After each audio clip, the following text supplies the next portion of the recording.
Watley, did you?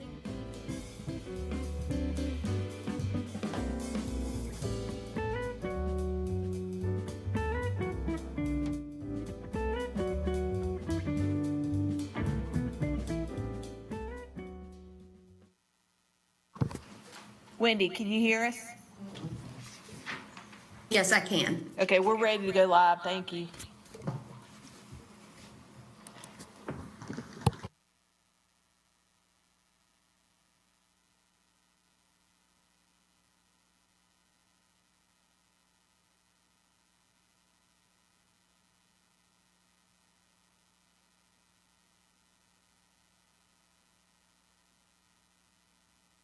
Thank you, Madam Chair.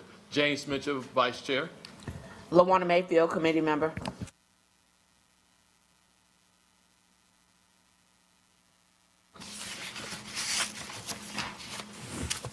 Mr. Bukhari. Dark Bakari, committee member. Okay. Braxton Winston, Mayor Pro Tem. All right. Well, if there are no other council members on the online, we can start with staff. Mr. Fenton, we'll start with you. Thank you. Dana Fenton with the City Manager's Office. Ryan Bergman, Strategy and Budget.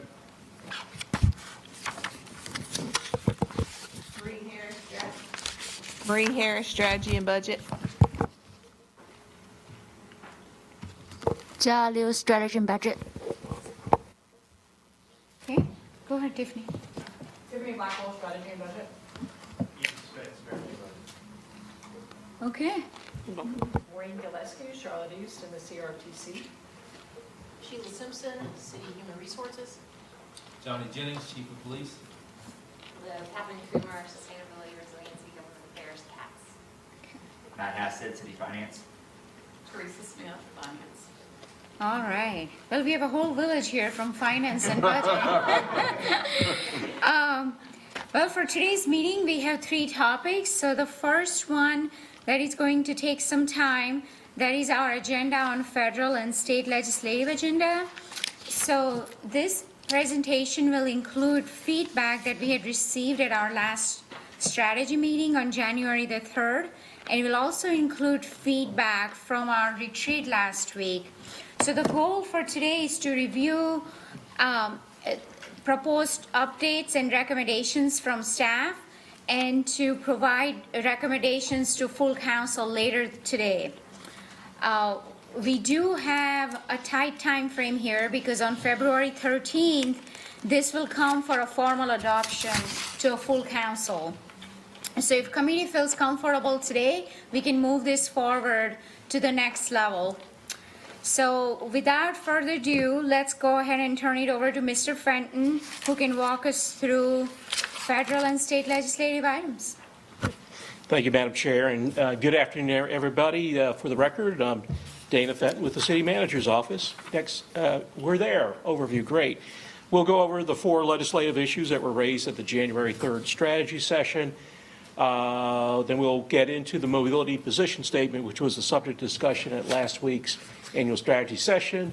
And then there is a motion, a sample motion in the presentation for you to consider.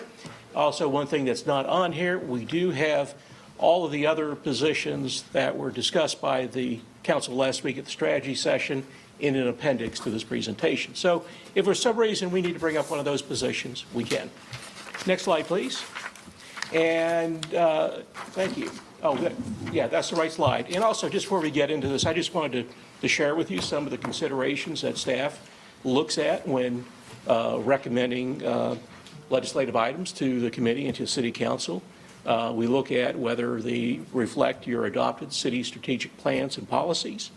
We're also trying to seek out areas of alignment with the county, the Regional Business Alliance, and other partners like the North Carolina League of Municipalities. And also focuses on issues where a pathway to support from the leadership, administrations, delegation members, and stakeholders is possible.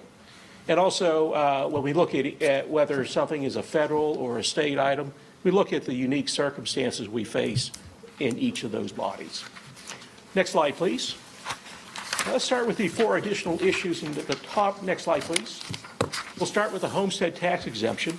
And since we last met last week, Mecklenburg County's Intergovernmental Relations Committee has proposed to pursue increasing the Homestead Act threshold to support older adults aging in place. And that is what we were looking for in terms of making a recommendation to the committee. So we can today say there's nothing here that would inhibit you all from adding it. So we have a sample position or a suggested position statement at the bottom. I'll read that out loud for everybody.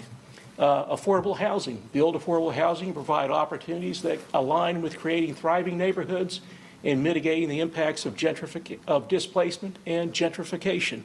Then the bullet, speaking of the Homestead Act, reads, support increasing the Homestead Act threshold to support older adults aging in place. Thank you, Mr. Pratt. I know this was a true collaborative effort with the county. I know you have been staying on top of their intergovernmental strategy and attending their meetings and keeping in touch with our counterparts at the county level. So I appreciate the recommendation here. I fully support it. I think it shows our commitment to affordable housing while collaborating with the county. But I'd also like to get feedback from the committee members first. Yeah, Mr. Mitchell? Thank you, Madam Chair. I'm in total support as well. Just a couple of questions. Mr. Fenton, you said older adults. What age are we referring to?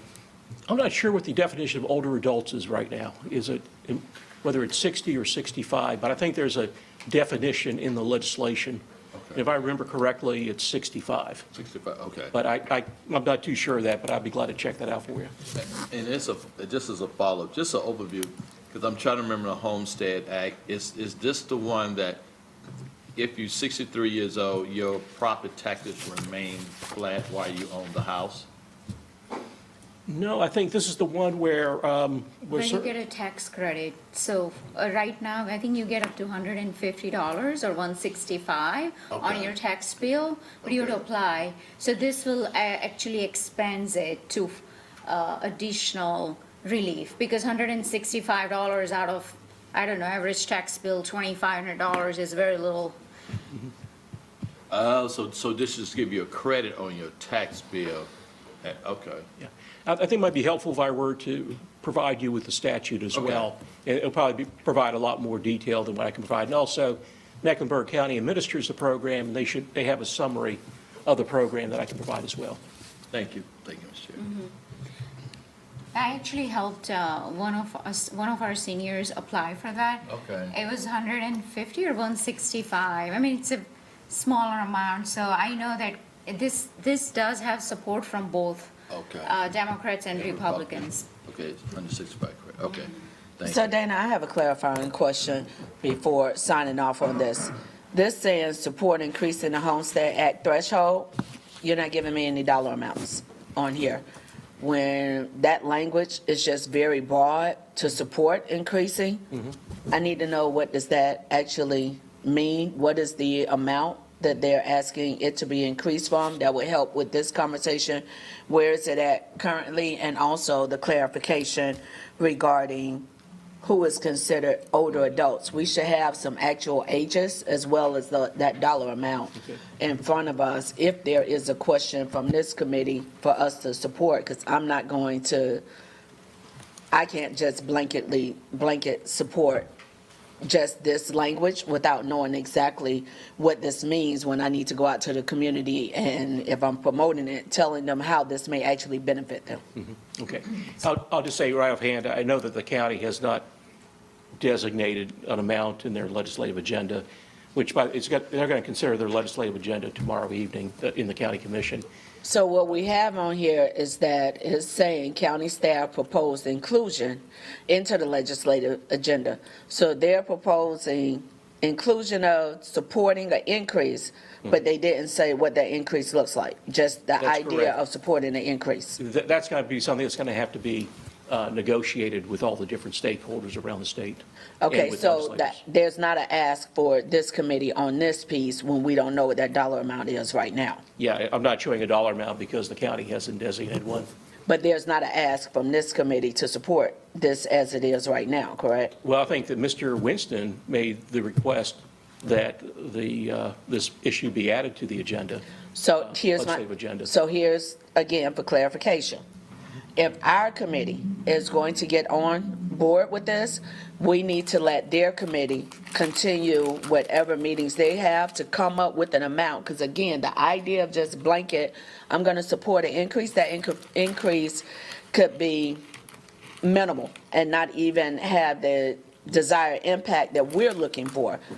It will be helpful for me to know exactly what am I supporting outside of just language. I'll be glad to share that with my county counterpart.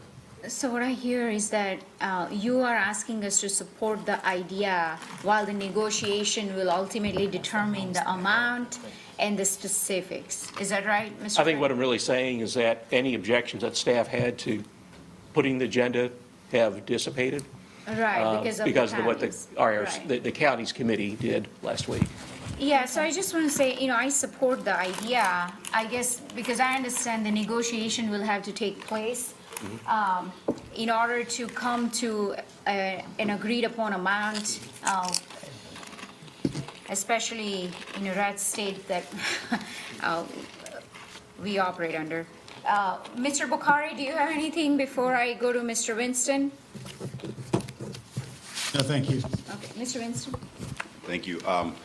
So I wouldn't suggest kind of painting ourselves in a corner with this by specifying a certain amount or a certain age. I think that this is a legislative priority, will allow staff and our community members to work together. Like I've said in the past, I think, like Mrs. Mira said, I think there could be bipartisan support for this, as well as alignment on various different interest groups that have differing types of, I guess, honestly, influence over this. So, you have everywhere from the Housing Justice Coalition here in Charlotte to potentially members of REBIC aligning on this. So the work, and this is wouldn't be just a local fix, this would be a statewide fix. So I think the idea is that you would work to get as much as possible, that this could be a widespread help in affordability overall, and that we then go and collaborate, as Mr. Fenton said, with all those stakeholders to see how much is actually feasible. So if we undershoot that on a specific amount, for instance, we kind of handcuff our position, then we do something that is way out of range of what we can convene around that table. That doesn't make us the strongest negotiators as well. So that's just my suggestion. Thanks. Thank you, Mr. Winston. You're right.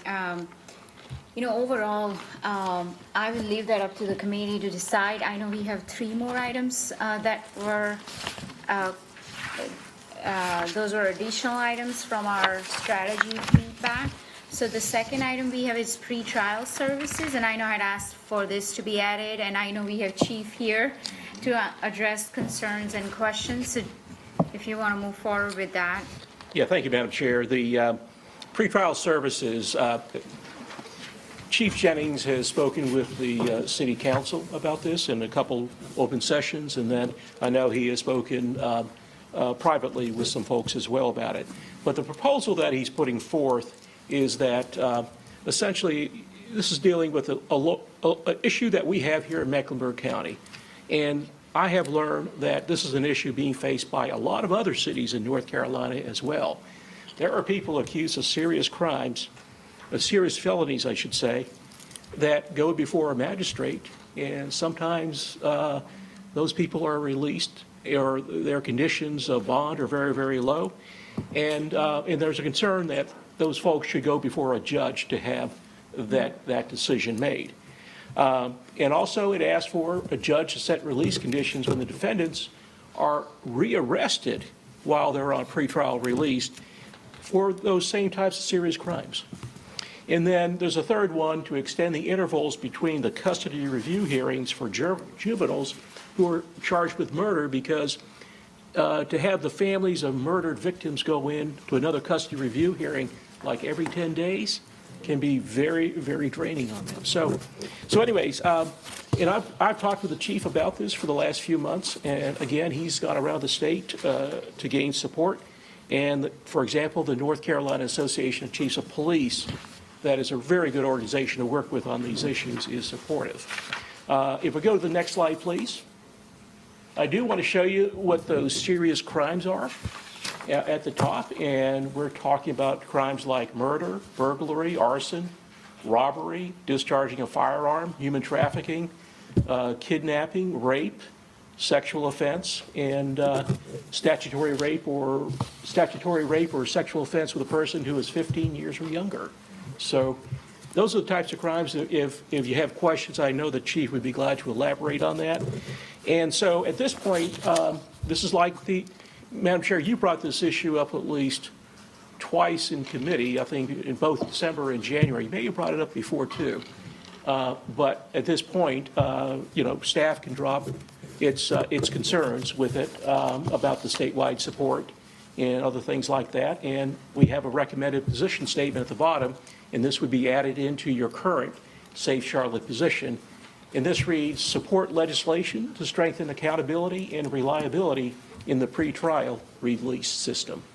And Madam Chair, I'd be glad to answer any questions. I know that the chief will as well. I appreciate your work on this, Dana. I know this has been something that our CMPD has asked for several times. I've heard it loud and clear. And I wanted to make sure that we do everything in our power to support our CMPD, because oftentimes, I think, Chief, you had said this, and I've attended several of our community meetings where a police officer tells me that we arrest same individual 20, 30 times without any accountability. They're being released, and that's unacceptable. So if you want to add anything, and see what kind of support have you received statewide on this, because at the end of the day, we are going to need all the municipalities working together to get this done. Exactly, and I appreciate that, and I appreciate the opportunity to speak on behalf of this. So the support has been overwhelming across the state, not just within the police agencies and police chiefs across our state, but also district attorney organizations and attorney organizations that are absolutely saying this is overdue and well needed, much needed. And just to be clear, this is not about making higher bonds or keeping people in jail when they shouldn't be in jail. This is about accountability for those who make those decisions to set these bonds. And the magistrates are independent judicial officials. Judges are elected in by the people. They're accountable to the people.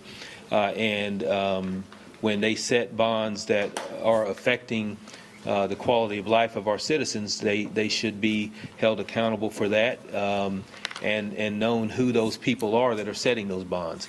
As it stands now, a magistrate can set a very low bond or even an unsecured bond, and someone charged with a very serious crime, as we see here, could be getting out of jail before our police officers even finish their paperwork. So that's a concern, and I don't think that's keeping our community safe, but with this, it's going to put a whole nother level of accountability into the whole process. Thank you. Committee members, any questions? Mr. Mitchell? Thank you, Madam Chair. Very supportive of it. Chief, just for Dana, from a implementation, how quickly, or what is the expectation that we can make this, get approval from General Assembly and make this a law? Yeah, I'll be glad to answer that. The General Assembly, I suspect that they're going to be in session for another 5 months. Okay. Through the end of June. And so if we're able to get this enacted this year, I really can't give you a definite time frame for that, but hopefully it would be sooner rather than later. But probably not until May at the earliest. May, okay. Okay. Thank you, Madam Chair. Thank you, Chief. Thank you. Any other questions from the committee? Mr. Winston? Thank you. Just wanted to, for the record, I guess, when this was presented, I just reached out to some folks that have been work with CMPD, work with us from the community around criminal justice and criminal justice reforms, and there don't seem to be many huge concerns. I did reach out to some folks at the ACLU, and I just want to share some things that when they were reading it, they were thinking about. Again, I don't think it's objections. I wouldn't call it an endorsement either, but just for the consideration that Section 2 appears to make it so that a juvenile who is in secure custody of a Class A felony gets less frequent review hearings on whether they should be in secure custody, which will change it from every 30 days instead of every 10 days. If somebody has that right, it doesn't seem like a huge change because that already applies to kids over 16, but it does mean that a child under the age of 16 who is charged with the equivalent of a Class A felony would get less process than a child charged with a serious crime that is in Class A.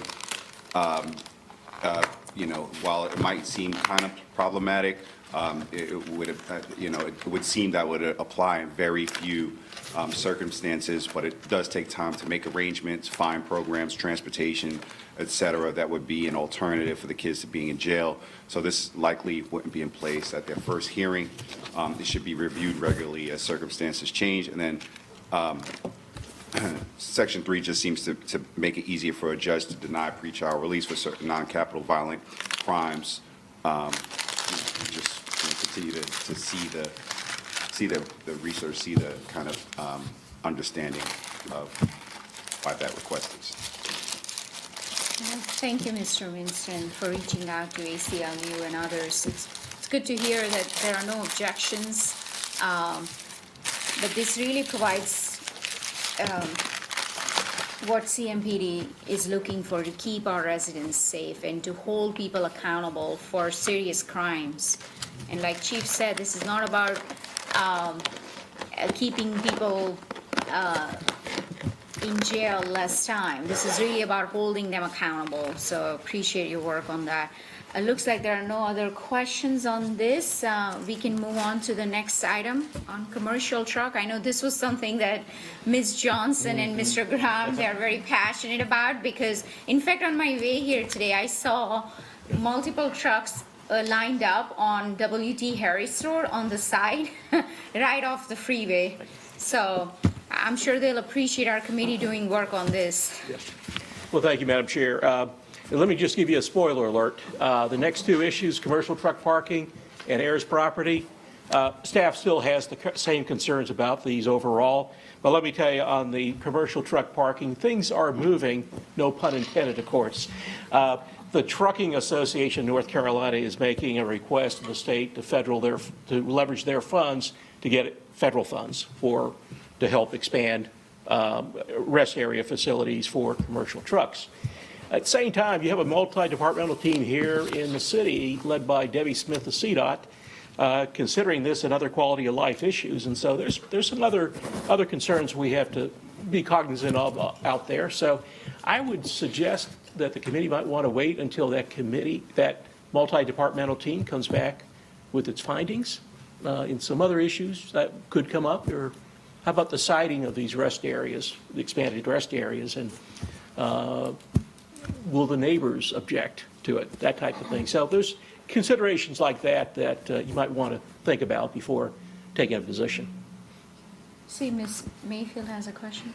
Thank you, Madam Chair. Dana, while we're waiting, it will also be helpful to me and I believe my colleagues if this multi-departmental team is actually reaching out to some of the truckers. Like, we're looking at the impact. I don't know if we've had, and maybe previous council have had long conversations on the why. We already know that one of the whys is because you can't drive over so many hours. Mm-hmm. But another one of the whys is that state-to-state transfer of goods. What may be a weight limit in Tennessee, then you come into North Carolina. If they are pulled over by state patrol, or if they go through the weigh station and that particular truck is over our weight limit, you have to park that truck right then and there. And you cannot drive it anymore, which means you then have to go identify, get another truck to come back, move some of the product onto a different truck to get the weight balance. So one of the challenges that we have in the community, of course, is concern, a lot of the concern is in residential neighborhoods, the drivers parking in the trucks and the safety potential issues or the visual effect of having the trucks. I want to make sure, and I support the idea of the Trucking Association leading this conversation. I just want to make sure that our team that's led by CDOT is actually having conversations with the drivers. Yes. And there are numerous drivers out there, like I've had someone reach out to me over the last 2 weeks. None of the drivers have received a survey, have received any information to ask for them to be a part of the conversation. We can't just rely on the Trucking Association. The actual drivers are the ones who are impacted. They're the ones who need to pull over. They're the ones that's responsible for that truck. It will be helpful while we're having these continued conversations to make sure we figure out a way to include them in this conversation. We should already have their information from when we pull trucks over and we run tags. If we've given tickets, we should easily be able to track down contact information for these actual drivers to then connect with them via survey, however staff is going to do it, to give them a chance to be a part of this conversation. Councilmember Rayfield, great idea. I'll be glad to pass it on to Debbie Smith, and also have a very close relationship with the lobbyist for the Trucking Association. So I think we could probably reach out to them with some of these concerns as well. Thank you.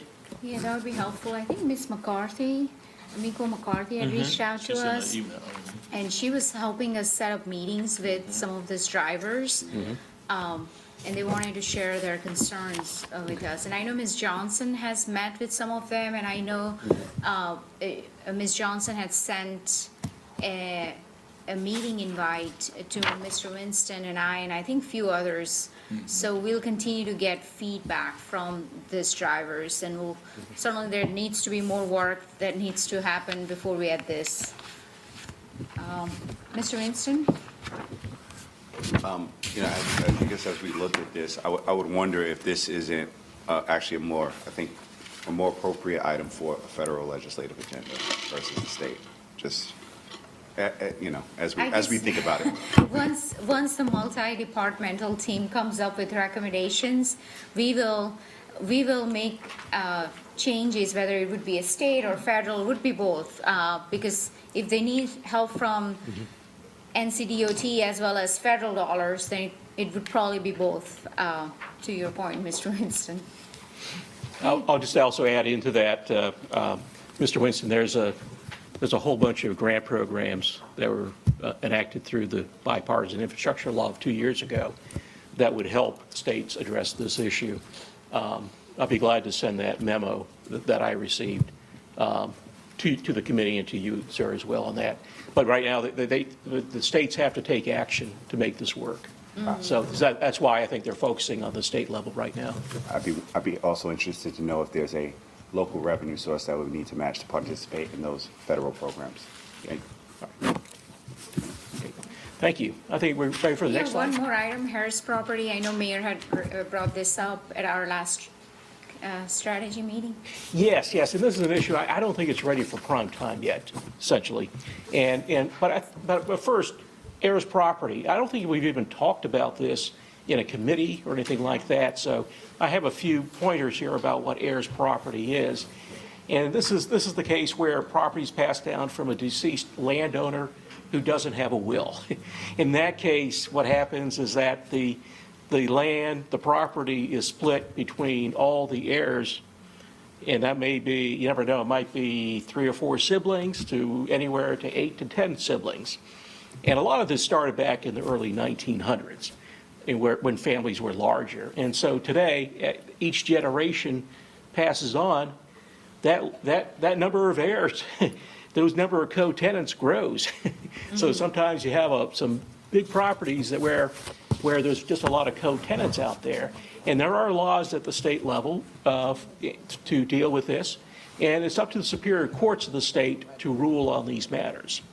So, and what we found through research is that this probably affects people of color more often than not. So, and also it does affect people who live in the more rural parts. It could be not just people of color, it could be others as well. So it's just, it talked about access to the court system. Sometimes the courthouse is a long ways away. Back in the day, you had to take the whole day to go to the courthouse, and sometimes you had to have yet another day going back. So anyways, but fast forward to 2021, there was legislation, well, actually, I'm going to go back to 2014. There was model legislation developed by a group of people on this subject, and they had spent the last 9-10 years trying to get this enacted around the country. The legislation here in North Carolina was filed in 2021. It did pass the House, but there was strong opposition from the Senate leadership. And also, the court system of the state has many questions about this because, again, they're going to have to administer this. And so what we see out there right now is that there needs to be a lot more relationship building, talking to legislators one-on-one, trying to find out what their concerns are. And I don't think that really has taken place yet. Or that's what I see out there right now. So at this point, we could not recommend adding this to the state agenda, but you know, if something happens this year with it, if legislation is filed, then the Senate comes on board and the court system comes on board, I will let you know about it. So, this is the first time I'm hearing about this as well. So I'm trying to figure out, is the ask is to have joint tenants instead of tenants in common? Is that the ask? Or ask is a different process through judicial system? Yeah, essentially the ask is to support the model legislation that's been proposed so that there's more fairness in how these cases are determined by the court system. Okay. And I would be glad to send, I know I've talked with Mr. Winston about this before. There is model legislation that I can send to you. There may be some other materials that may be helpful as well.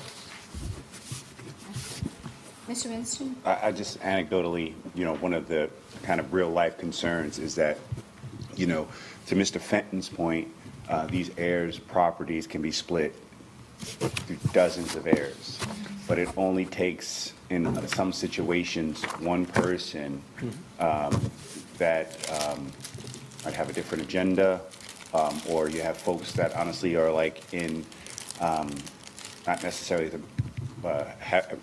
be in a mental state to kind of care for themselves.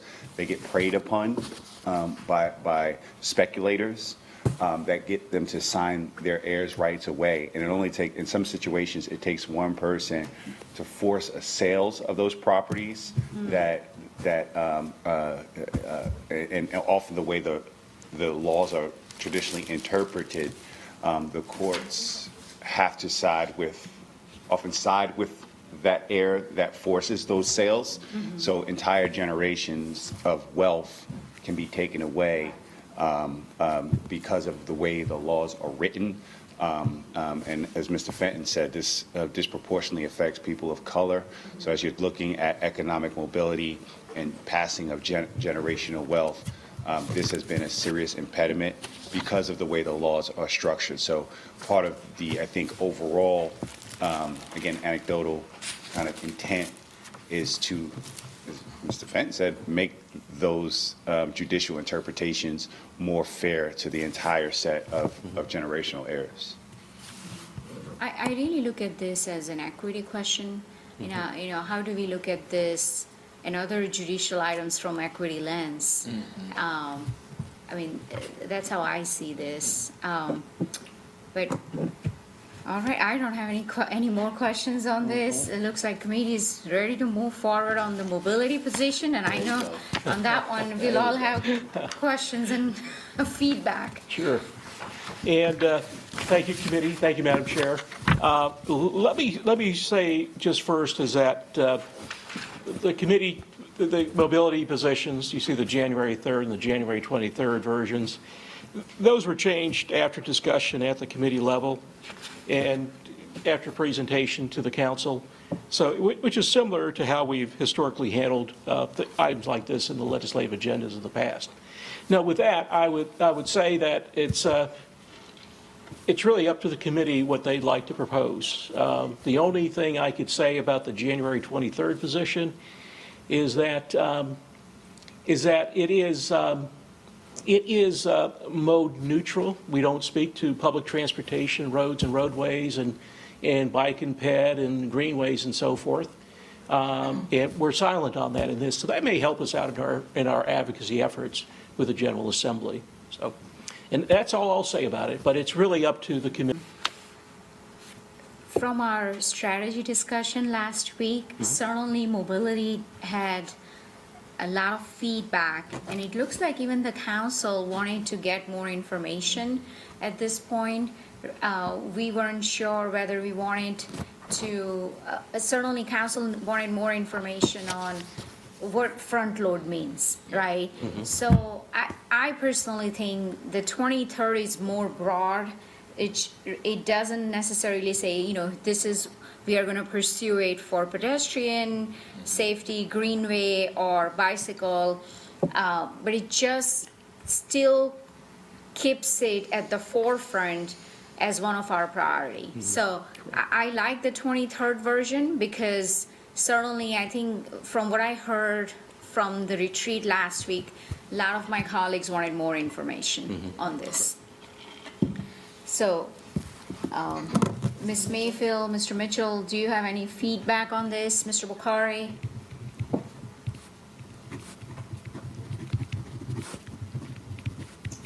Mr. Mitchell? Thank you, Madam Chair. I'm just sitting here thinking, making sure I can say this in a most productive way. Considering the climate in the General Assembly, and I do think we need to continue to work on our relationships with our delegation and our regional stakeholder. The simple version on January 23rd, I think, gets us to what you say, Madam Chair. It keeps on the radar. I'm just, sometimes when you don't be intentional about what you're asking for, people have a tendency to then give you something you might not want. And so if we go with the January 23rd watered down version, I think we need to have a strategy then. How are we going to make sure that our needs, as a regional player, but our needs are really addressed in our mobility plan? And so if we go small, then I think later on we need to talk about a serious strategy. And so some of those things could be in the forefront. You're absolutely right, Mr. Mitchell. In fact, Dana and I and we were talking about engagement strategy. That's where the rubber meets the road. Because what I'm worried about, you're absolutely right. They might give us something that we don't want. However, what I'm concerned about is taking a step too soon where our region is not ready for us to take that step, and that might actually backfire. And that's what I'm concerned about. Because we still need to build consensus among our regional partners. But we can continue to work on the engagement strategy. I believe, Mr. Fenton, if you could just, I know that our engagement strategy, we discussed that at our last committee meeting. And I know that we are waiting for this to be approved, and then we'll discuss the engagement strategy next with the timeline. So if you could just give us an insight into that and how that would address Mr. Mitchell's concerns. Yeah, I think there's two answers to that. The engagement strategy is one of them. We're going to have to essentially work with our partners in the region on everything. Basically, what the committee gave us thumbs up to last month was a framework to work with. All the communication strategy, the dates that we go up to Raleigh together as a group, are yet to be determined, because we really need to have agreement on a regional funding plan. And that's the second part that we need. And that's something that the mayor and city manager are working on right now. And also, the mayor is engaged not only with the mayors here in Mecklenburg County, but also with the Central Carolina Regional Council and other groups as well on this. So the legislative strategy is part of an overall strategy that that includes engaging with our regional partners to make sure that they agree with moving forward on a particular proposal. Yeah, Mr. Mitchell. If I can, just a follow-up. So, and Dana, I was going to wait till we got to kind of next steps on slide 8. What we demonstrated, I thought it was a very good housing and job summit. We had, last month, council over at Bojangles. So I would like for us to think about maybe a regional transportation summit. I mean, we got to get everybody, I'm going to call out, and this, Madam Chair, just bear with me. City Council, Mecklenburg delegation, our regional 16 counties, and the Mecklenburg County, because we keep using the key word of their regional stakeholders. And I think we need to have dialogue with our regional stakeholders. A couple of things are very clear that I think the General Assembly is looking for us to be, and that's a regional player. So to me, in order for us to be a regional player, we got to have our regional stakeholders at the table, and we just need to discuss what is our vision, what is our objectives from a regional perspective. And I think the more that we keep operating in these silos doesn't get us the first base. So, Madam Chair, and maybe it's later on for this committee, but I think a transportation summit with all our regional stakeholders could be very productive. And I think it will send a message, we serious and we trying to get this whole region to buy in, that we all could be on the same page.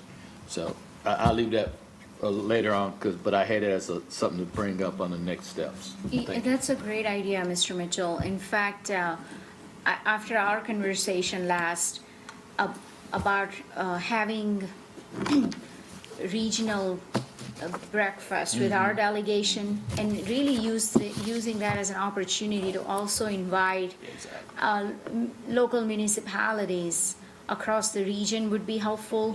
And that was one idea that I shared. But if you could, Mr. Fenton, if you could come back on that and see how we would approach this, so that we are not having this conversations like silos. We really need to be all on the same page, because this is a huge undertaking. Ms. Mayfield has a question. So just for clarification, our committee, what we agreed to send to full council was the comments that's noted under January 30 committee proposed position. And then outside of what we recommended, there was a revised position that reduced the language.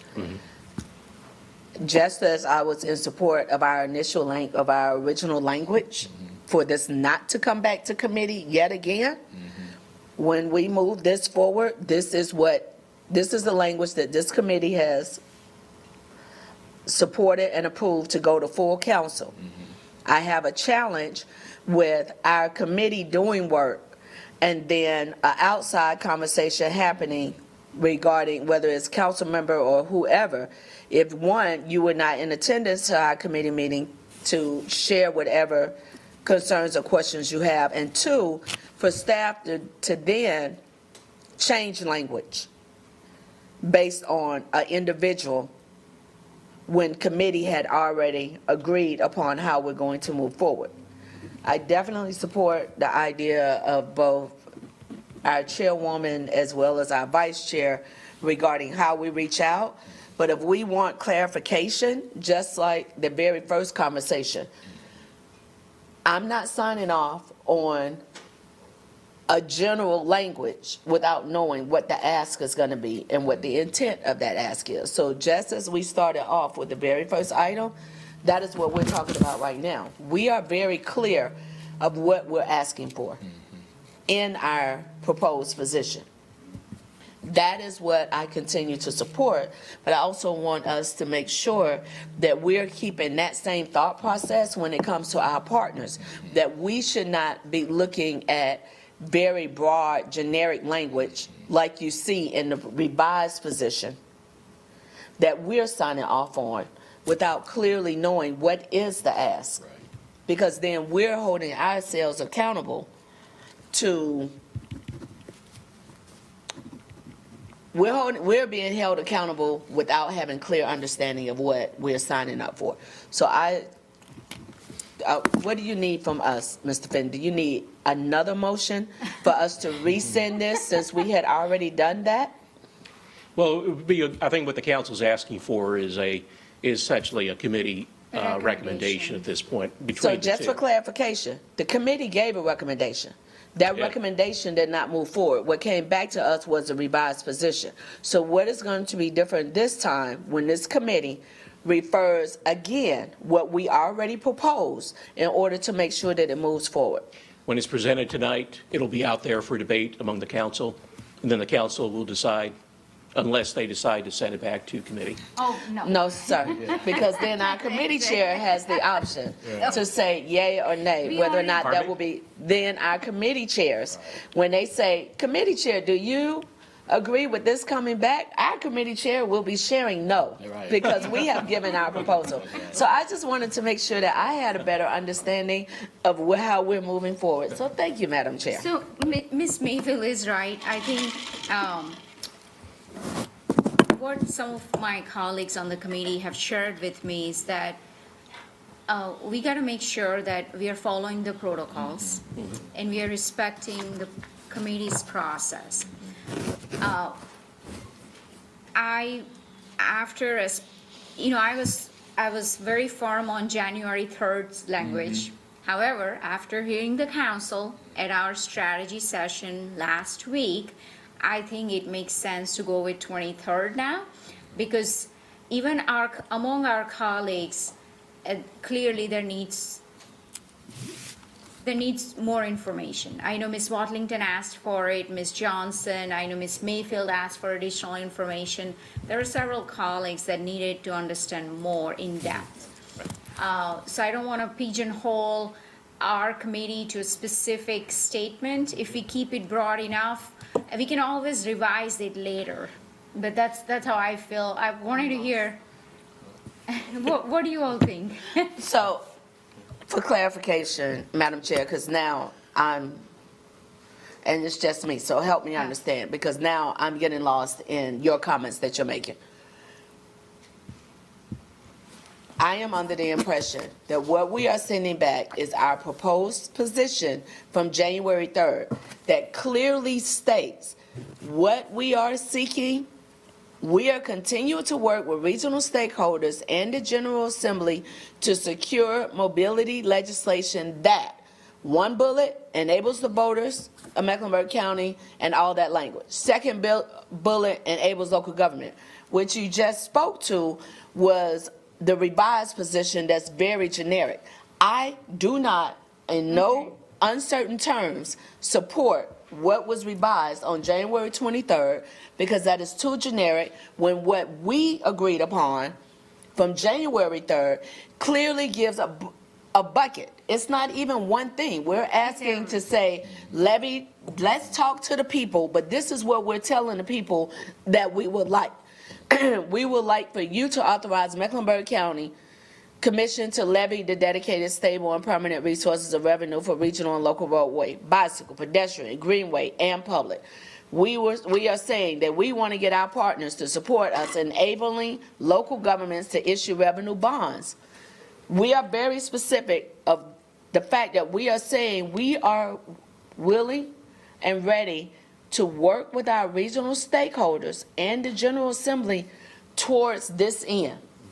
So if there is further clarification that our colleagues on other committees need, I would encourage them to come to the meeting and/or sign in online to be a part of the meeting for the simple fact that we are trying to be as transparent as possible with what we are asking not only our partners to do, but what we're asking the community to do at some point. So to Ms. Mayfield, I don't think Mr. Fenton is proposing either or. The committee can continue with January 3rd. If committee feels like we want to adopt January 23rd revised position, we can do that. But if you all feel comfortable with January 3rd as is, we can keep that as is. I think it's really up to the committee to decide, because this is going to ultimately be decided by the full council at our strategy session tonight. So if the committee feels we are keeping our language as is, then we'll move forward with that. If not, we'll move forward with 23rd. So I just want to hear, I think Ms. Mayfield is firm on January 3rd. I heard that loud and clear. How about you, Mr. Mitchell? Where are you? I've always been January 3rd because of power. Oh, I'm sorry. Madam Chair, I've always been more leaning toward January 3rd because of the committee and respecting committee work. But knowing the nature of what I heard from some of my colleagues and the General Assembly, I hate to be on the fence, but I can go either way. My only concern, let me say this about January 23rd, I said in my opening statement, it's so broad, and if we don't have the right engagement strategy, I don't want to be left with something that we really don't need for our community. I agree, and I think that's where the engagement strategy will come back to this committee to actually put in place. Am I correct?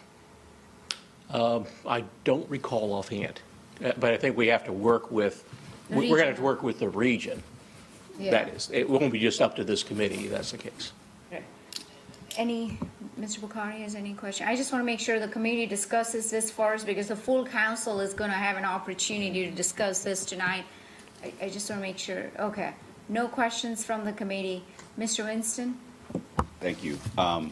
As you all well know, I'm in favor of your January 3rd language. One, from what Ms. Mayfield said, if you don't ask for what you want, if you don't tell people what you want and why you want it, then you might end up getting something that you don't want or need. But secondly, and as I've stated to the committee and to the full council, I don't think the January 23rd one is a legislative ask. It's a strategy, which is relevant. I think those two bullets are the legislative ask. But also coming out of last week, to Mr. Mitchell's idea of having a regional conversation, I don't think we would be necessarily able to be as strong, especially convener around that conversation, if we adopt that January 23rd language and coming out of last week, because we're not really giving a clear message to the community about what we want and what we want to do. Whether it's our mobility plan or a different mobility plan or a regional mobility plan. And I think the community and our partners are looking for that. and we need to not be on a fence. If you tell folks what you want, that doesn't mean you're burying, your legs in the sand to your knees. It's a point where the conversation starts. So I would be uncomfortable with honestly taking that January 23rd language out to our partners at large, because it's so lukewarm, so lukewarm. So it looks like, Mr. Fenton, that the committee is leaning towards the recommendation that was already adopted and approved at our January 3rd. So no changes to that. Okay. And we will move forward with the discussion tonight with full council and see what they want to adopt ultimately. Okay. But we are still sticking with February 13th timeline. Good, thank you. And Madam Chair, if I may, and here's the point I want to, if we can convey tonight when we talk about, we don't need another meeting to wordsmith this language. I rather us work on our engagement strategy, you know, how we're going to build relationship. I look at this committee as an action committee. Stuff comes in, we're going to spend 30 days, we're going to send it back out because there's so many other things we need to do. So if you can stress to them tonight, this is our position. So if y'all want to wordsmith, go right ahead, because there's so much other stuff we need to be focusing on, because we got a long session with our General Assembly. Now is the time we really need to build relationships, engage, and get our regional partners on board with us. So that's just my little editorial, Madam Chair. All right, well, thank you, Mr. Vice Chair. So we will present this as is, Okay. no changes. So on February 13th, depending on how the discussion goes today, Right. February 13th's language could be revised based on the full council's feedback tonight. Obviously, if they want to go with January 23rd, they'll need to have a majority. And if not, we'll go with January 3rd's language. But that's what So if the 6 members of the Right. council decide to move forward with Right, so 23rd. here's the question for clarification. The only way the January 23rd conversation comes up tonight is if a member of council, because that is not what we're presenting to them. We are only presenting to them January 3rd. We're not sending both of these over. We will- no, So there will be- unless a council member starts the conversation regarding Right. this language, then that'll be a new conversation, because from this committee, they're not getting both of these. They're They are only- getting, yeah. so if we don't say January 23rd, they should not be bringing up January Oh, 23rd. they'll have a copy of this, they will have a copy of the, No. of the slides, right? No, ma'am. What I'm planning on doing is to, you know, those one-pagers for Okay. both the federal and state? Okay, good, well, that's great. What I'm going to put on there for the state under mobility is the January 3rd position. Exactly. So, but for the other positions that have, that we have on the agendas, just want to make sure you all just hear that, again, I said it before, I just want to say it again, is that we'll be using the January 23rd positions unless this committee says to use the January 3rd position.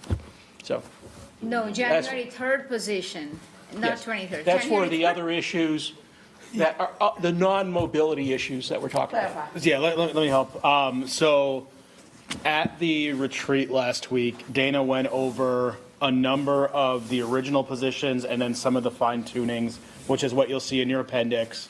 And everybody essentially gave the thumbs up except for mobility, which is why mobility was drawn out. So I think what Dana's trying to say is January 3rd mobility is what will be presented, but unless there's an issue on some of the others, which are a lot more technical in some cases, we would present the revised January 23rd version. And that is in the appendix of your. Yeah, so Yeah. I think, Dana, what would help today to not create confusion is if we can just have one pager of all the position that committee has approved or reaffirmed their recommendation, and just one language. Right. So that way, there is no confusion tonight at the strategy session. That's good, because the only date that will be on these one-pagers is February 6th, of referencing the, Yes. this committee's, committee proposed legislative agendas. Okay, perfect. Sounds good? All right, so we are taking out 3rd and 23rd January, would be Yep. February Well, 6th. stamp There'll of be, approval. there'll be no mention of January 23rd or January 31st for this. Okay. So anyways, All right, so it'll anyways. be February 6th from Okay, all from right. this point onward. Okay. Thank you. And if, move on to the suggested motion. Yeah, so I don't think we need a motion since we are just reaffirming what we adopted. You had the 2 additional ones that we talked about. Oh, yeah, the Homestead pre-trial and pre-trial. Homestead Exemption Act. Yes, you could- Madam Chair, move for Yes. approval on the pre-trial Did I say that right? The Yes. pretrial service. My only hesitation, I think we got a committee member who needs more information on the, what's the first one? No, that's not on there. We're Homestead. just doing the Homestead Exemption Act and the pretrial. pretrial. Let me Pretrial. change Yeah. that. My motion would be to accept the Homestead Act and the pretrial services To add that to our legislative agenda. legislative agenda. Yes. Clarification with the caveat, which staff already has, that for me, for the homestead exemption, just as we had a full conversation about clarity of what we're asking for in our motion of mobility, support increasing is as vague as the language that we had from the 23rd. So for committee's sake, for us to move forward, I'm in support with a full expectation and the caveat being additional information is brought back to us so we know exactly what increase we're supporting. Duly noted. So I Thank you. think, Mr. Fenton, if you can just provide us additional information on that once you have it from the county. Right. But generally, from what I hear from the committee, they support the idea. Exactly. Right. Right. Okay. So we will move forward with this idea, adding it to our agenda, and then we'll have more information later on this. Okay, so do we have a second? Second. Okay, I also support that. So all in favor? Do we have Mr. Mr. Bakari still? Yeah, I'm going to support that just because it's okay, the way you framed it. We need more information. So I'm a aye in this one, just for you, since you're not taking the vote. I'm not supportive of the transit-related stuff, but it's such a mess. We have to talk about it as a council, so I just want you guys to understand. I'm not with it, but there's a lot of work that still needs to be done, so I don't want to waste time right now on it. Totally agree. Okay. I'm sorry. This is Councilmember Anderson as well. I support it as well. So you support both the mobility language from January 3rd and adding two more items to our legislative agenda, Harris property and pretrial services. Okay. You mean home? So to be clear, I do not support the Yes, I mobility do. one. I did just want to say as a point of clarification for the, Yes, I go just wanted ahead, to say Ms. as a point Anderson. of clarification for Can you the, bring for them the committee. The full council has both versions. There's our January 3rd and the 23rd revisions because we reviewed that last week in our retreat. Yes. So that language is out in amongst the council. I Right. just wanted to make sure all council members understood that. Yeah, no, thank you for a reminder. Yeah, that's right. We did present both to the full council at our retreat last week. So that might come up at the full council tonight.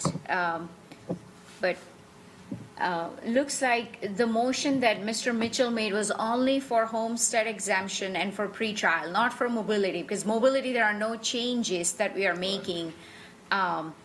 So it looks like you have what you need, Madam Clerk. You have Mr. Mitchell, pretty much unanimous from the committee to add these two items. Okay, and no changes to the mobility. Ms. Mayfield, do you have additional items? So, Yeah, go ahead. Madam Chair, you're gonna ask for a vote for all in favor, aye, all of that? Yeah, I thought I just did. Okay. All in Okay. favor, I thought Well, we all, everyone said you yes. counted, okay. Yeah, everyone So said yes. for additional conversation, for Councilmember Anderson, you are correct that it is going to show up. My comments were mainly for staff, so that we have an understanding moving forward, that when committee sends a recommendation of full council, then what comes back is not an individual council member that has a question or a challenge outside of full council having a discussion and then any language being changed, whether it's our committee or any other committee, because that is one of the challenges with this conversation, is full committee, this committee made a recommendation to go to full council.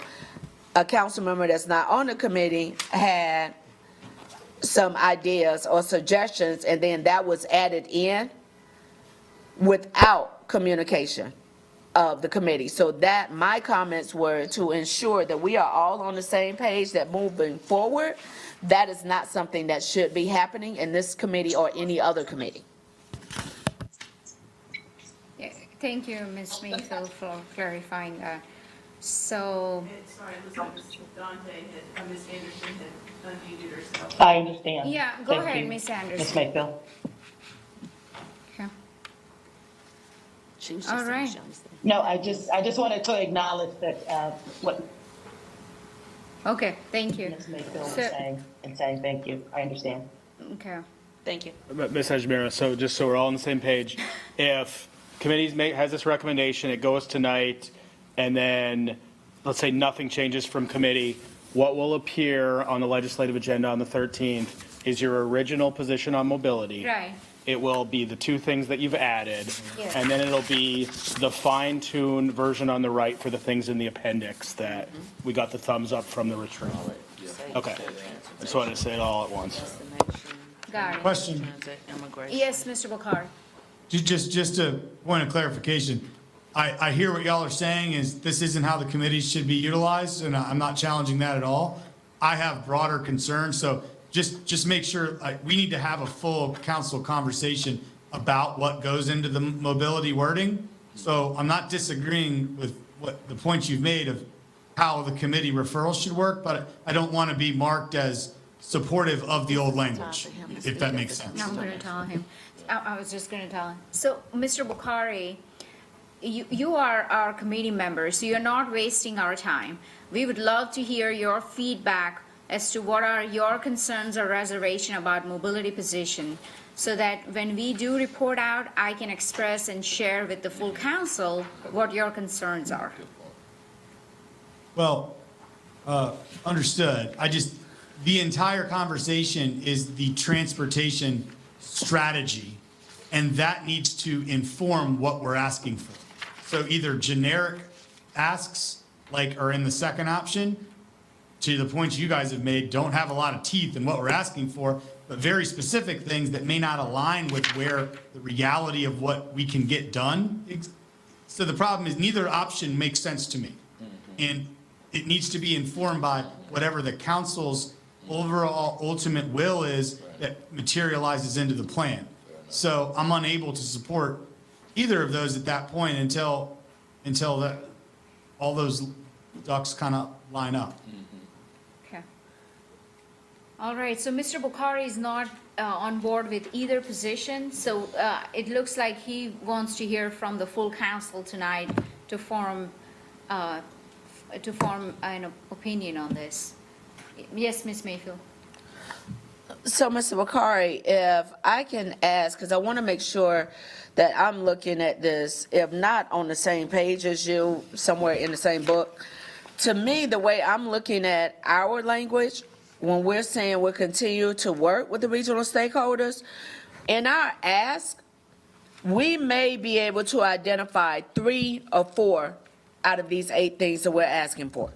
So when we're asking in that first bullet for local roadway, bicycle, pedestrian, greenway, public transportation systems, 3 of those things, the transportation, public transportation, pedestrian, and local roadway, might be the ones that our partners, regional, can get behind.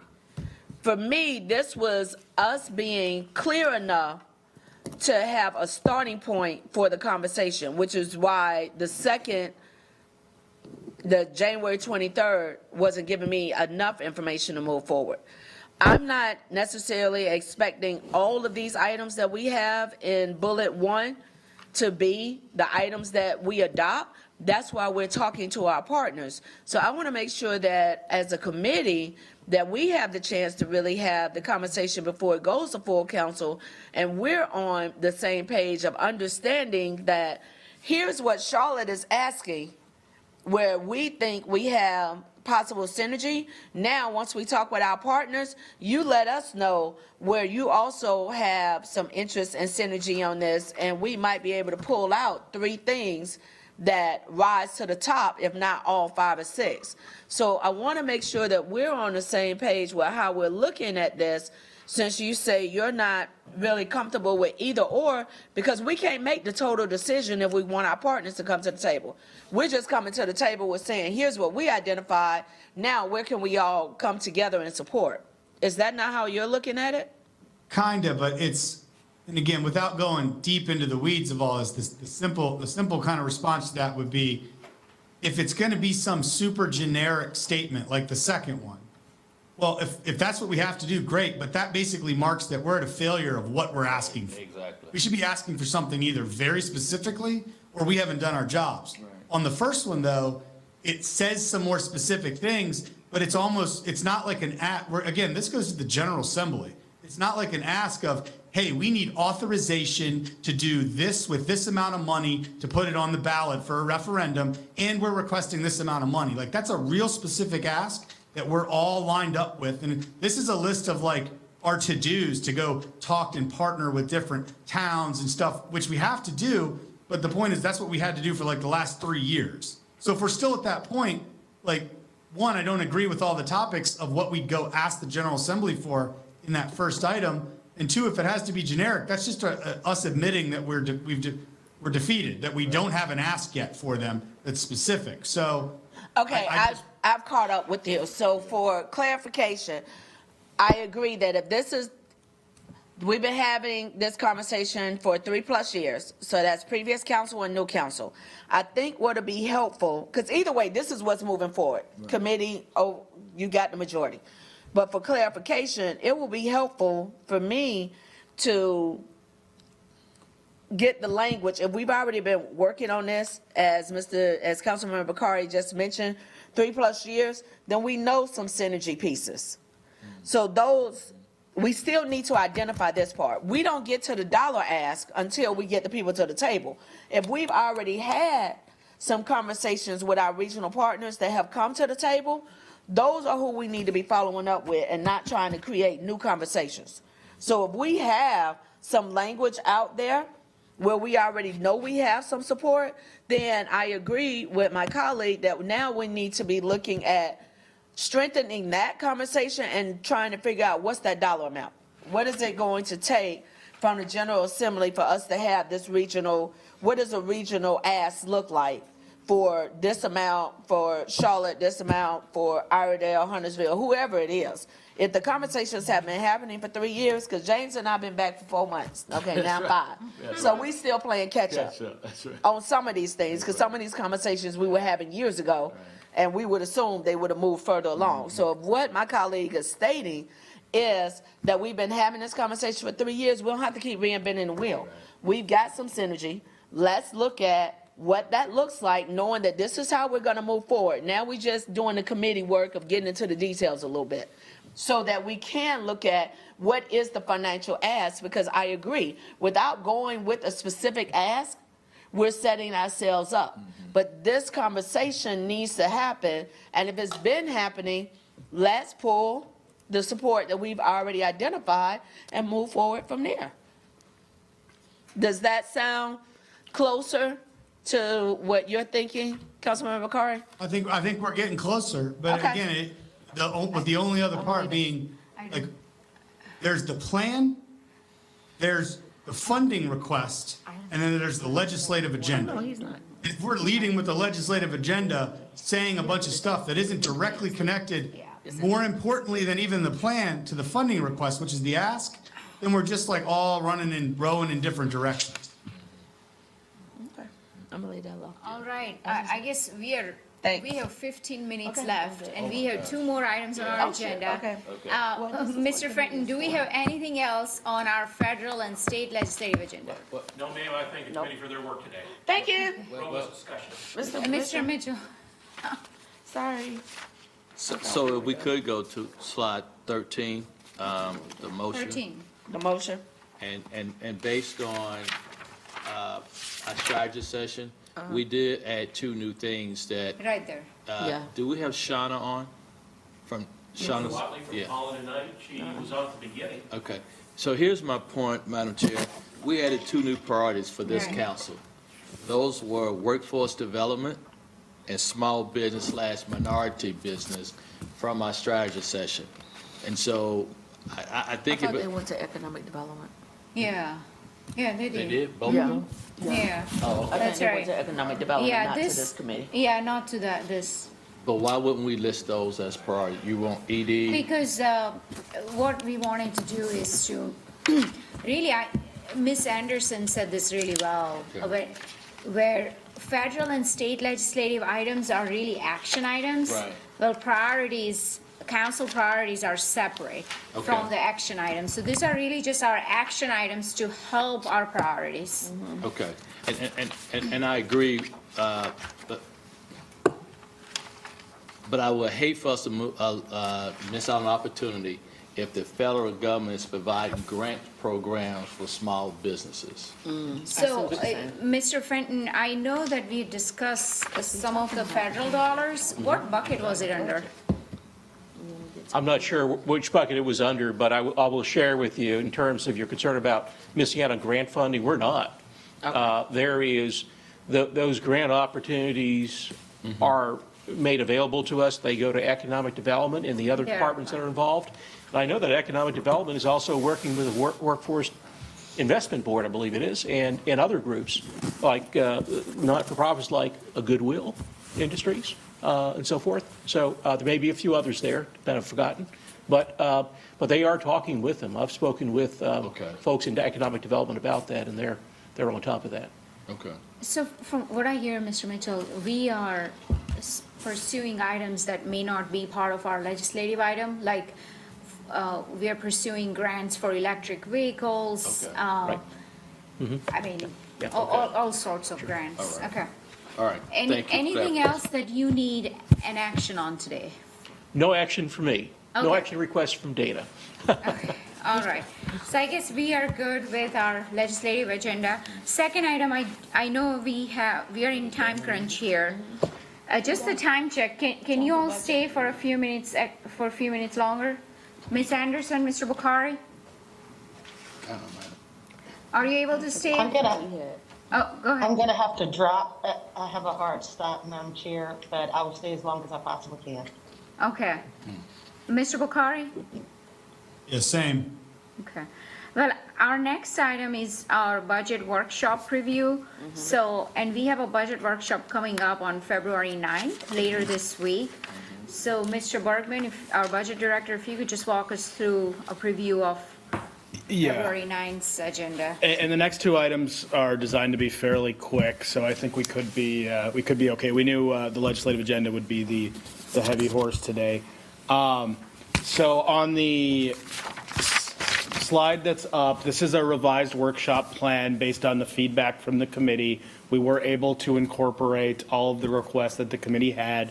So you'll see the agenda for the first workshop, which is on Thursday. And so all I'm going to do is show you one slide from the February 9th, each of the presentations, so you can have an understanding of the key themes. So if we go to the next slide. So the first thing we're going to talk about Thursday is the capital affordability. So that's our steady state, how much capacity that we have. We knew we were in an inflationary environment last year, so we didn't program everything. So the good news is the things that we did program for our next three bonds, we shouldn't have to adjust, but the unprogrammed amount is going to be reduced just because it's more expensive to borrow now than it was last year. So if we go to the next slide. After that, we're going to talk about our existing bond project updates. When we fund a big capital project, you have to then go through finishing the design. You have to go through the real estate utility easement process. You got to do bid designs. It can take 3+ years. And so we've had a historic inflationary environment the last couple of years, so we do have some projects, think like big bridge projects and things like that, where we have some overages we're going to have to talk about on Thursday.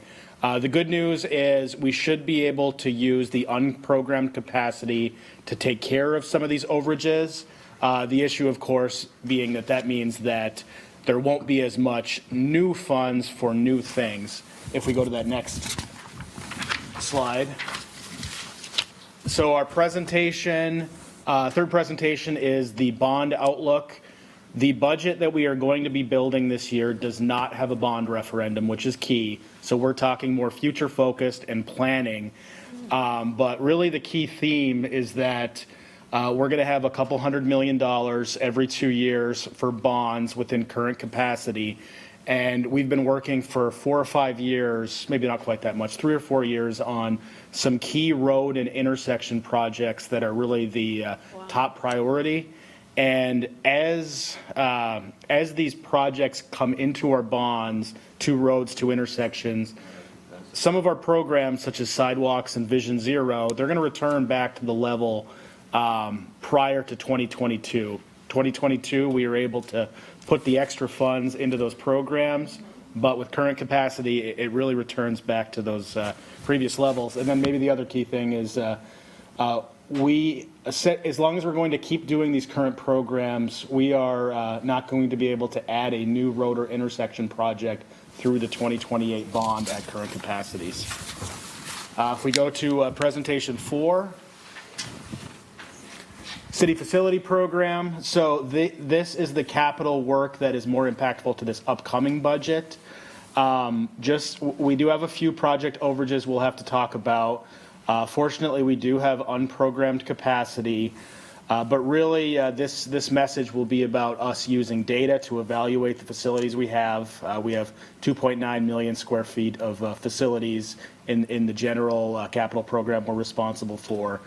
And given the restrictions we have on capacity, we are going to make the argument that we really need to prioritize in 3 areas. Maintenance projects on our existing facilities, such as roofs and HVAC, the operations facilities that lead to response time improvements, such as fire, and then we have some operational equity issues that we believe need to be prioritized as well, such as female locker rooms at fire stations. And then finally, a request of the Budget Committee. We will have staff on hand to give an overview of corridors of opportunity, be ready to answer questions, talk about where we are with that.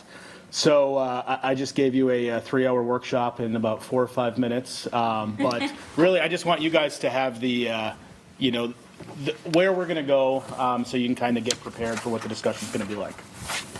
Thank you, Mr. Bergman. And so this, not having additional capacity,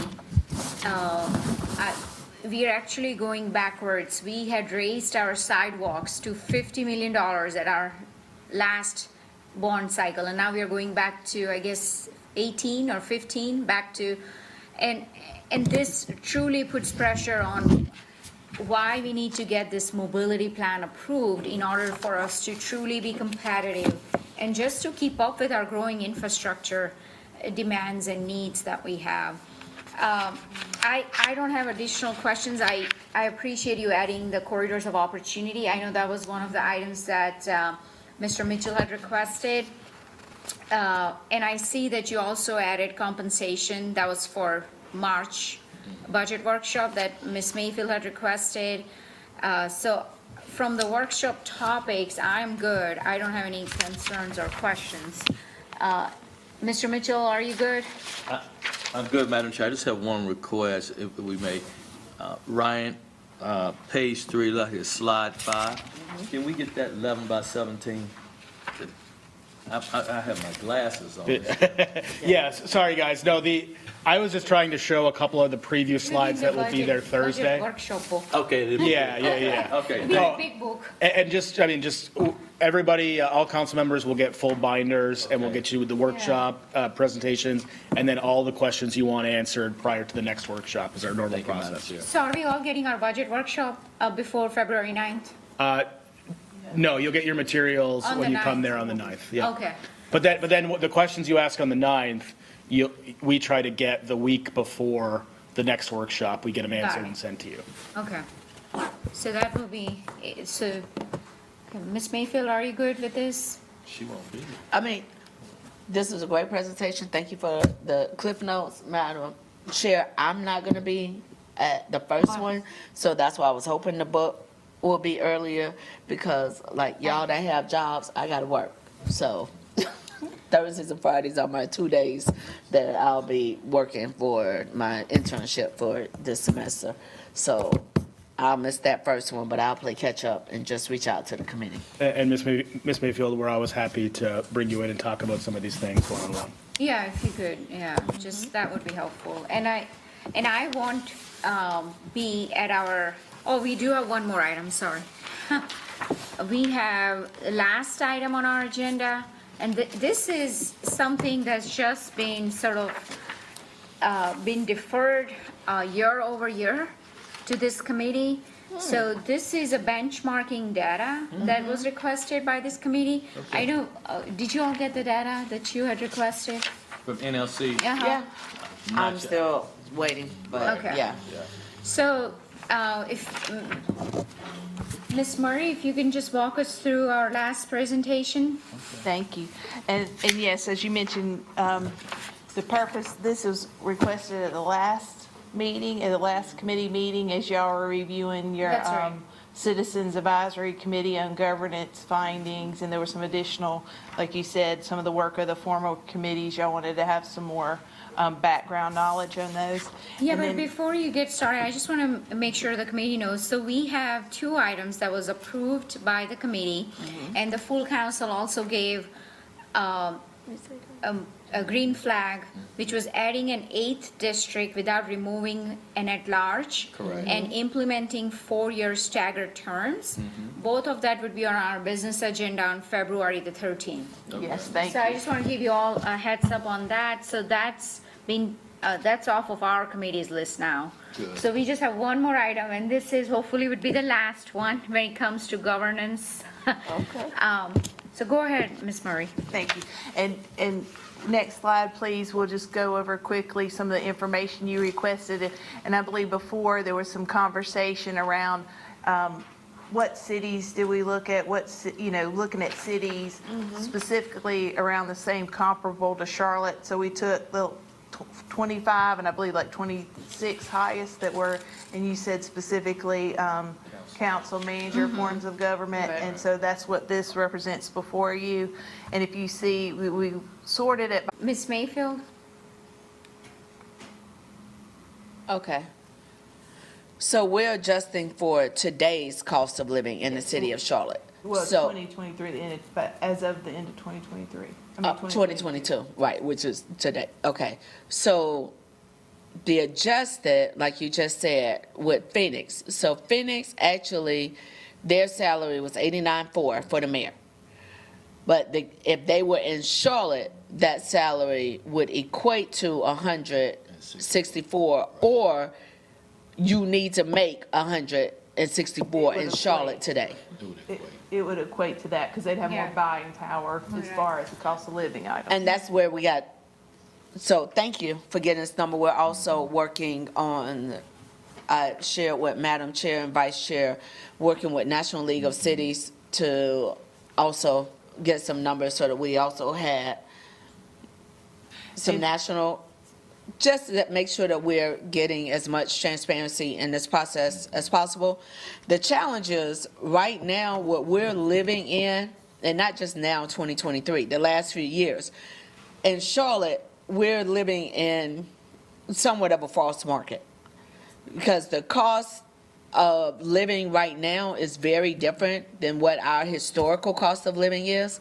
And the cost of living has more than tripled over the cost of salary increases that we've seen. So UNC has done studies, others have done studies. We have the numbers out there that we can pull and do a Google search and see that right now, the cost of living in the city of Charlotte has outpaced salaries. That's why I just wanted clarification of what we're saying. This is how it's adjusted for what it would be, because that 68.4 in Phoenix, I cannot see how that equates to 76,525 today in Charlotte, based on today's cost of living in Charlotte.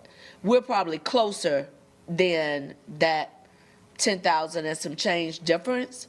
That's what I was trying to understand, but Madam Chair, I also see that Mayor Pro Tem and others have comments. Yes.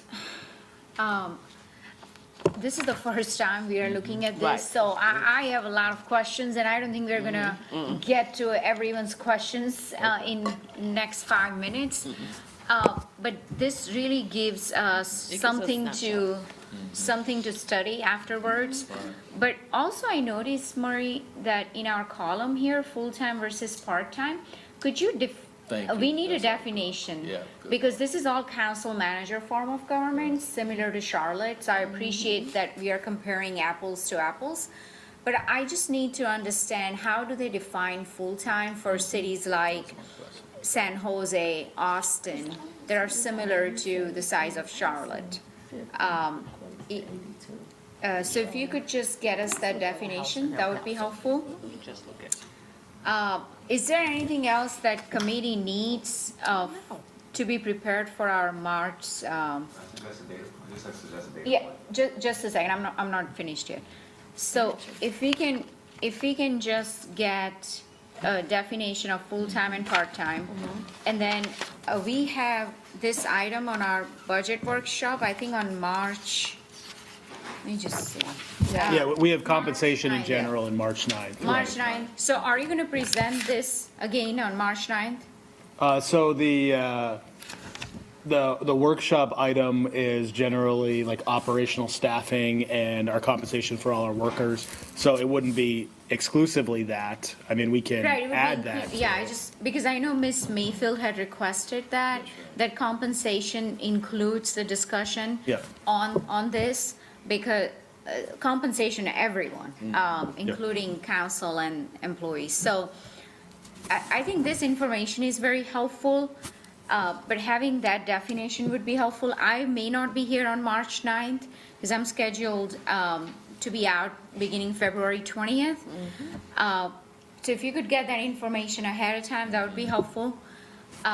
Anything else that we need before March 9th? Because I just want to make sure we are prepared to have this discussion. No, I think. And then do you have anything? Otherwise, I can go to Mr. Winston. Mr. Winston. To Ms. Mayfield's point, I would suggest whenever we're talking about compensation for anybody, that we include the most recent AMI data, area median income.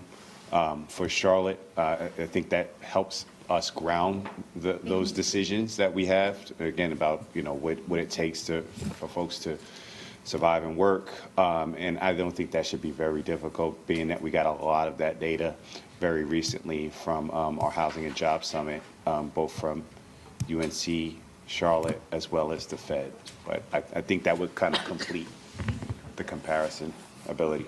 Thank you. So you want one more column that will have average median income? I would leave it up to staff. I think, there's a couple different ways you can present that data, whether it's on a column or. Average median income for each one of No, them? no, just for Charlotte. Just for Charlotte, not for all the others? No, absolutely not. Okay. No, yeah. Got it. Yes, Ms. Mayfield? My apologies, Madam Chair. Final piece, Marie. It could be offline. Help me understand how we're using New York as our MSA. Yeah, Because and that right there is that's the biggest challenge, because just doing an example. So El Paso, who we have on here, we have their current salary and how that would equate for cost of living. I can buy a 4-bedroom, 2.5, 2,600 square foot home in El Paso for $322,000. Yep. What am I buying in Charlotte today for $320,000? Well, but that's why it's saying that El Paso's needs to be costed up. Oh, yeah. And so it's going the correct way.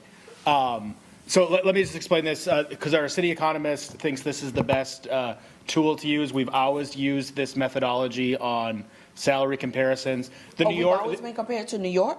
No. So this is the way it works. Every city, every metro has a ratio. New York is just 1.0. And so everything like Charlotte is Yeah. 0.71 compared to 1.0. And El Paso might be 0.56 compared to 1.0. So New York's not really important. It's just the baseline to create the math to make these comparisons. This is probably the That math most. is off. So, and I'm not going, because I want to be respectful of time. So offline, Madam Chair, we can have a conversation, because that math is not mathing. So it would be helpful for us to have to be more realistic and to be more transparent about the numbers. I think if you just, if you don't want to look at adjusted for cost of living column, you can just look at total salary package, and that will give you a pretty basic understanding. Like for an example, Austin. I think Austin is the city that we often compare Charlotte to for a lot of programs and a lot of policies, and you can see even in population. But if you look at that, their total council package, it's very different than what council. So I think some of the cities will be, it's pretty easy to compare Charlotte against versus something like San Jose. Well, when we look at our policy items or programs, we don't really look at San Jose as a comparative city, just because their cost of living is very different than ours. But I think you got feedback as to what committee needs. We need a full-time, part-time definition. We need average median income for Charlotte, as to Mr. Winston's point. And Mr. Mitchell and Ms. Mayfield are working on getting data from NLC. So that we have more benchmark cities to compare Charlotte against.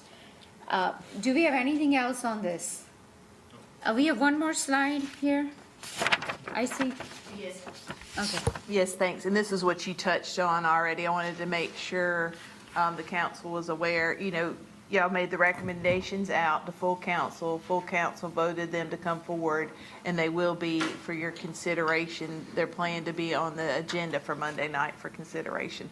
And again, I think you already went over this, but real quickly, that's for the 4-year staggered terms and for a vote for adding another at-large district. I mean, sorry, not Eighth adding, district. keeping the at-large and adding an 8th district.